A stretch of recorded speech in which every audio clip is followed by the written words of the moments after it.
तो चलिए बिना किसी देरी के सीधे आज के इस विश्लेषण में उतरते हैं। महाकाव्य रामायण के युद्ध के पहले दिन का बिल्कुल चरम बिंदु, यानी वो हाई एक्शन क्लाइमैक्स।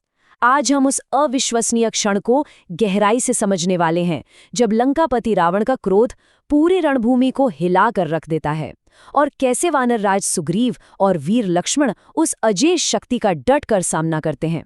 सच कहूं तो ये प्रसंग केवल शौर्य की मिसाल नहीं है, बल्कि ये बहुत स्पष्ट रूप से दिखाता है कि कैसे अहंकार और साहस का अंतिम टकराव युद्ध की पूरी दिशा ही पलट सकता है।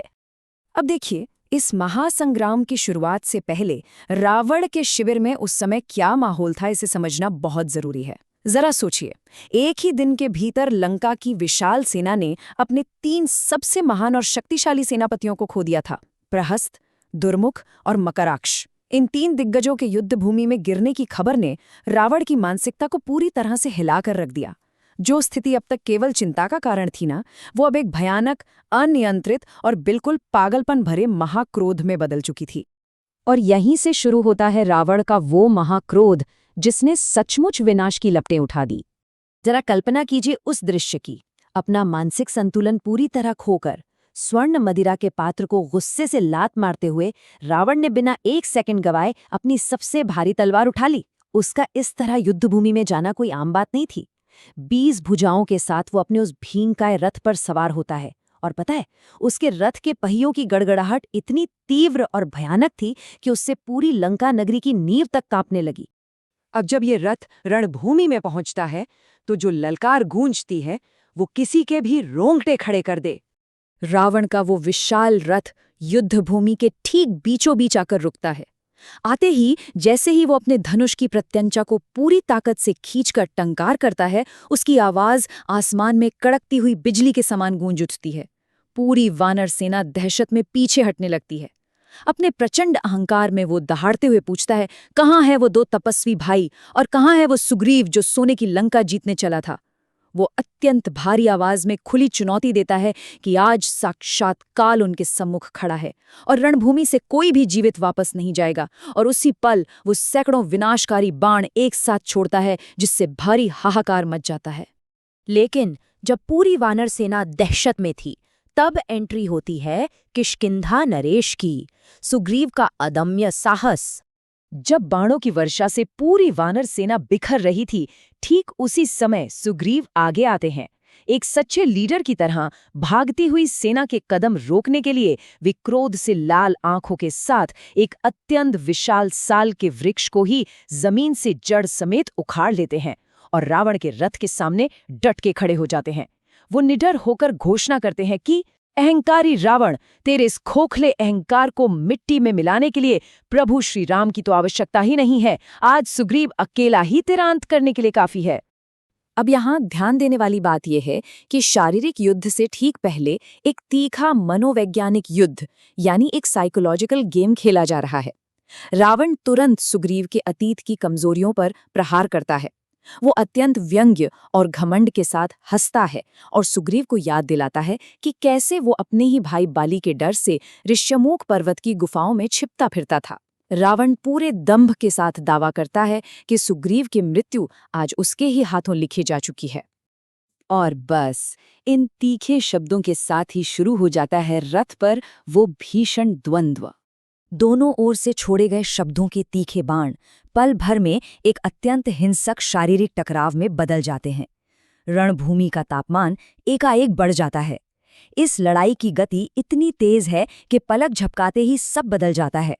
पहले सुग्रीव अपनी पूरी ताकत से उस विशाल साल के वृक्ष को रावण के रथ पर दे मारते हैं। रावण फुर्ती दिखाते हुए एक ही बाण से उसके तिनके तिनके कर देता है। फिर सुग्रीव क्या करते हैं? वो हवा में छलांग लगाकर सीधे रावण के रथ पर कूद जाते हैं और इसी के साथ शुरू हो जाता है वो भयानक मल्ल युद्ध, यानी हैंड टू हैंड कॉम्बैट। ये मुकाबला असल में 2 बिल्कुल अलग युद्ध शैलियों का था। सुग्रीव की ताकत उनका विशुद्ध शारीरिक बाहुबल है। वे शक्तिशाली मुक्कों की ऐसी तीव्र बौछार करते हैं कि उस भारी प्रहार से स्वयं लंकापति रावण का एक मुख तक घूम जाता है। सोचिए जरा। लेकिन इसके विपरीत रावण का बल उसकी काली विद्या है। जैसे ही रावण मुक्कों के प्रहार से संभलता है, वो तुरंत अपनी मायावी शक्तियों, दृष्टि को भ्रमित करने वाले बाणों और एक अत्यंत भयानक गदा का प्रयोग करना शुरू कर देता है।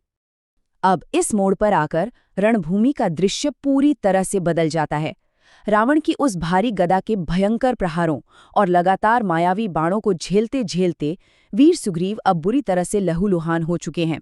उनकी ऊर्जा और बल धीरे धीरे क्षीण होने लगता है। वो अत्यधिक थक चुके हैं। रावण इस मौके को बिल्कुल नहीं गंवाता और अपने धनुष पर अपना अंतिम प्राणघातक बाण चढ़ा लेता है। एक पल के लिए तो ऐसा प्रतीत होने लगता है कि मानो बस अब सब कुछ समाप्त हो गया है। लेकिन तभी रणभूमि में एक ऐसा चमत्कार होता है जिसकी किसी ने कल्पना नहीं की थी, वीर लक्ष्मण का प्रवेश। बिल्कुल उसी सेकंड जब रावण अपना वो प्राणघातक बाण छोड़ने ही वाला होता है, दूर आकाश से एक चमकीला बाण बिजली की गति से आकर रावण के प्रहार को हवा में ही काट देता है। इसके तुरंत बाद पूरी रणभूमि में एक गगन भेदी टंकार गूंजती है जो कानों को सुन कर देती है। ये एंट्री थी शेषनाग के अवतार वीर लक्ष्मण की। वे घायल सुग्रीव के ठीक सामने एक अभेद्य ढाल की तरह आकर खड़े हो जाते हैं और इसी के साथ युद्ध का पूरा समीकरण ही पलट जाता है। लक्ष्मण की गर्जना में जो अधिकार और धार्मिक क्रोध था ना, वो कमाल का था। वे अत्यंत कड़े शब्दों में रावण को रोकते हैं और कहते हैं कि एक थके हुए योद्धा पर वार करना शूरवीरता नहीं, केवल कायरता है। वे सीधे उस महाबली राक्षस को ललकारते हैं। लक्ष्मण का ये दृढ़ संकल्प कि आज वे रावण के 10 सिर काटकर इस धरती का बोझ हल्का कर देंगे, उनके भीतर की असीम निडरता को दिखाता है। तो अब देखिए पहले दिन के इस भीषण युद्ध का सबसे चरम और रोंगटे खड़े कर देने वाला बिंदु। एक तरफ अपनी 20 भुजाओं और 10 सिरों के साथ महाबली रावण खड़ा है, जो लक्ष्मण की चुनौती को सुनकर अपना भयंकर और अहंकारी अट्टहास कर रहा है। उसकी हंसी से पूरा वातावरण गूंज रहा है और ठीक उसके सामने क्रोध की अग्नि से धधकते हुए वीर लक्ष्मण हैं, जिन्होंने बिल्कुल अचूक निशाने के साथ अपना बाण उस राक्षस राज की ओर तान रखा है। दोनों ही महायोद्धा पीछे हटने का तैयार नहीं हैं। महाकाव्य के युद्ध के पहले ही दिन का ये महामुकाबला अब पूरी तरह से शुरू हो चुका है और यहीं पर हमें एक बहुत बड़ा सवाल मिलता है। क्या वीर लक्ष्मण अपने पराक्रम से पहले ही दिन रावण के इस भयंकर और विनाशकारी वेग को रोक पाने में सफल होंगे, या फिर रावण अपनी राक्षसी और मायावी शक्तियों का प्रयोग करके रणभूमि में कोई नया अनर्थ पैदा कर देगा? ये महासंग्राम अब किस दिशा में जाएगा, ये वास्तव में रोमांच की सभी सीमाओं को पार कर देने वाला है। सोचने वाली